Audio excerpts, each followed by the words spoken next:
The year is 2300 BC. The location is the city of Akkad.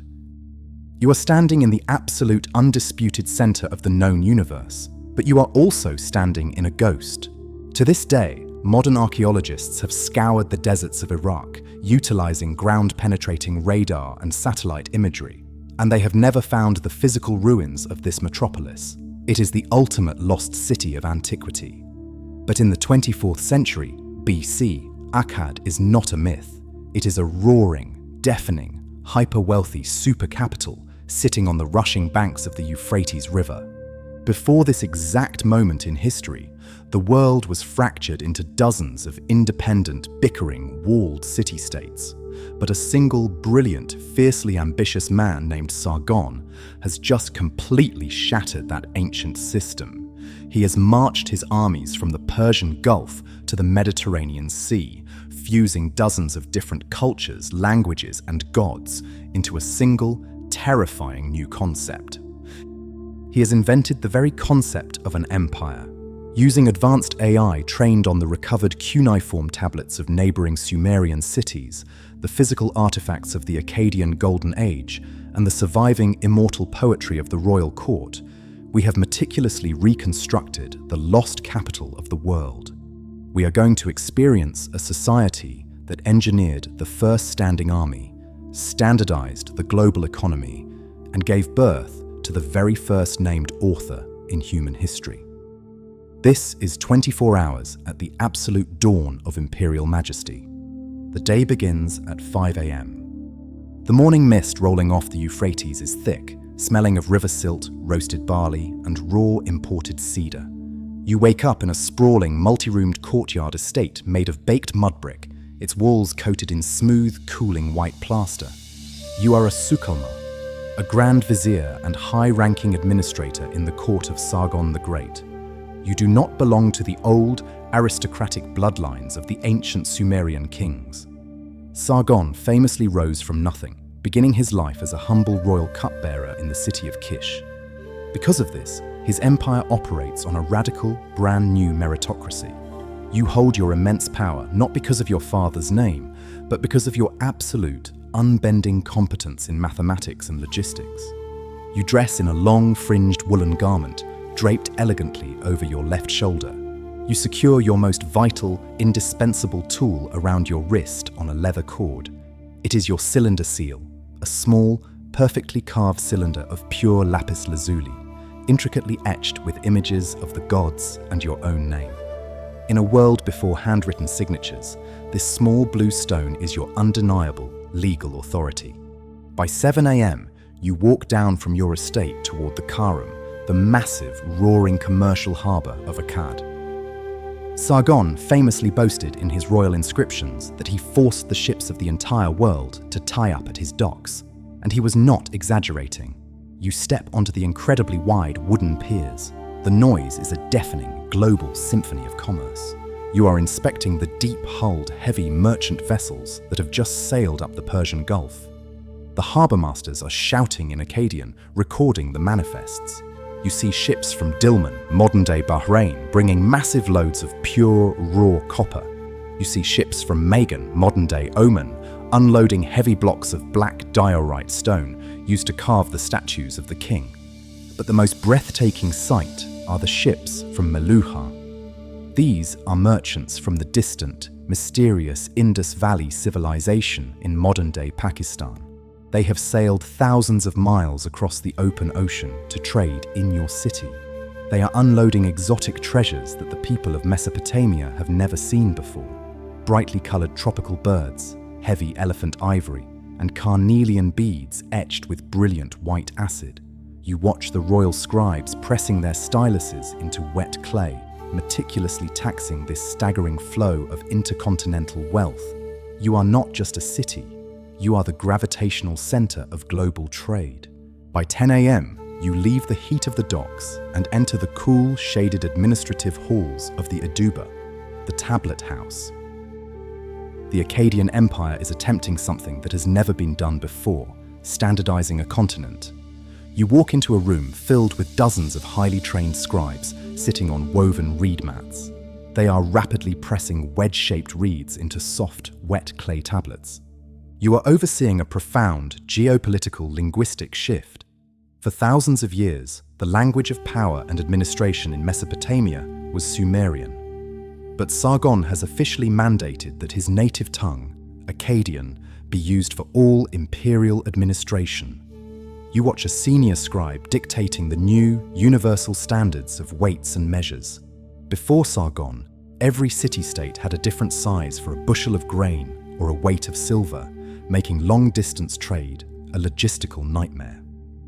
Sargon has introduced the royal gur and the royal mina. It is a brilliant, unifying economic masterstroke. You take your cylinder seal and roll it firmly across a wet clay ledger, leaving a raised, unbroken, continuous image. You have just legally bound a merchant in the south to the exact same economic laws as a merchant in the north. By 1 p.m., the Mesopotamian sun is a physical, crushing weight beating down on the flat roofs of the city.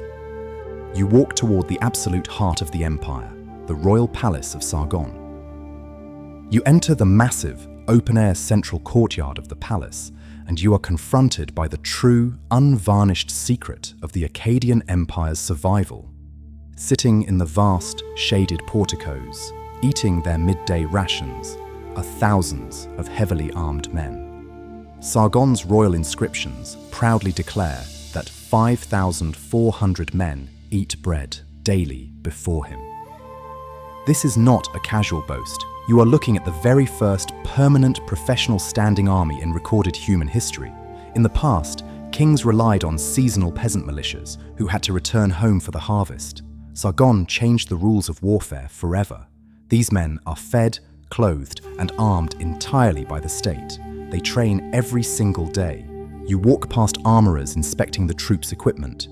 You see the deadly, devastating innovations of the Akkadian military machine. They do not fight in disorganized mobs. They are disciplined infantry, wielding heavy bronze-thrusting spears and carrying large rectangular leather shields. But more terrifying to their enemies is the composite bow.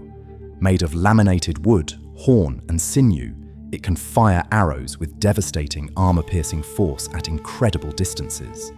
You watch the commanders drill their units, a sea of bronze helmets gleaming in the sun. This permanent, unstoppable fist of iron is what keeps the rebellious city-states of the south perfectly, quietly in line. By 3 p.m., you are summoned to the private, beautifully manicured inner gardens of the palace for a meeting of profound, historic magnitude. You are not meeting with a general or a tax collector. You are meeting with the king's daughter. Her name is Enheduanna. She has traveled to the capital from the southern city of Ur. Sargon appointed her as the high priestess of the moon god, Nana. But she is not just a figurehead. She is a brilliant, terrifyingly intelligent political operative. You sit with her on low wooden stools under the shade of a date palm. She is holding a large baked clay tablet, reading aloud. Enheduanna is accomplishing through theology what her father accomplished with bronze spears. The southern Sumerians deeply resent being ruled by a northern Akkadian king. To bind the empire together, Enheduanna is actively, deliberately, fusing the pantheons of the two cultures. She has composed incredibly powerful, raw, and beautiful hymns that equate the Sumerian goddess of love and war, Inanna, with the Akkadian goddess Ishtar. She reads a passage describing the terrifying cosmic power of the goddess, a deity who commands the storms and breaks the mountains. As you listen to her read, you are participating in a moment that will forever echo through human culture. Enheduanna is the very first author in the entire history of the world to attach her own personal name to her writings. She explicitly states, "The compiler of the tablets was Enheduanna. My king, something has been created that no one has created before." She is inventing the concept of individual authorship, using poetry as a highly sophisticated tool of imperial propaganda. She is binding the hearts of a fractured continent together with the sheer, undeniable beauty of her words. By 7 p.m., the suffocating heat of the day finally breaks. The sky turns a deep, bruised shade of violet over the Tigris and Euphrates plains. You attend a grand, lavish banquet in the palace reception halls, celebrating the successful arrival of the fleet from the Indus Valley. The wealth of the Akkadian court is a sensory masterpiece. The hall is illuminated by massive bronze braziers burning fragrant, imported cedar wood. The walls are decorated with intricate mosaics made of imported coloured stones. You sit with the elite generals, the master scribes, and the visiting diplomats. The feast is magnificent. You are served massive platters of roasted gazelle, seasoned with mountain herbs, accompanied by rich stews of lentils and onions. There are towering mounds of sweet, sticky dates and pomegranates. But the centerpiece of the banquet is the beer. Mesopotamian beer is thick, highly nutritious, and often contains floating grain chaff. You do not drink it from a cup. You and the other nobles gather around a massive, intricately painted ceramic vat in the center of the room. You drink the beer through long, incredibly expensive drinking tubes made of pure gold and hollowed-out lapis lazuli, which perfectly filter out the sediment. The atmosphere is triumphant and intoxicating. Sargon the Great sits at the head of the hall, a man who has genuinely conquered the four corners of the universe. The elite of his empire are laughing, trading stories of distant, unseen lands, completely confident in the invincible, eternal nature of the new world they have built. They believe this absolute, perfect order will never be broken. By 11 p.m., the musicians lower their lyres, and the great palace of Akkad settles into a deep, peaceful quiet. You walk out of the banquet hall and climb the steep, narrow mud brick stairs to the high, flat roof of your estate. The night air is cool and crisp. The sprawling, massive city of Akkad is dark, illuminated only by the faint, flickering glow of oil lamps and the burning fires of the distant brick kilns. You look up at the impossibly bright, clear canopy of stars stretching across the Mesopotamian sky. You are standing at the absolute pinnacle of human achievement.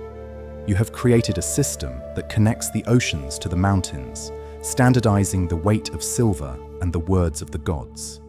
You do not know that this golden age is breathtakingly fragile. You do not know that within a century, a fierce, warlike people from the Zagros Mountains known as the Gutians will sweep down into the plains, taking advantage of a crippling drought and completely, utterly obliterate the city of Akkad. They will burn the palaces, smash the statues, and wipe the city so thoroughly from the face of the earth that even modern satellites cannot find its foundations.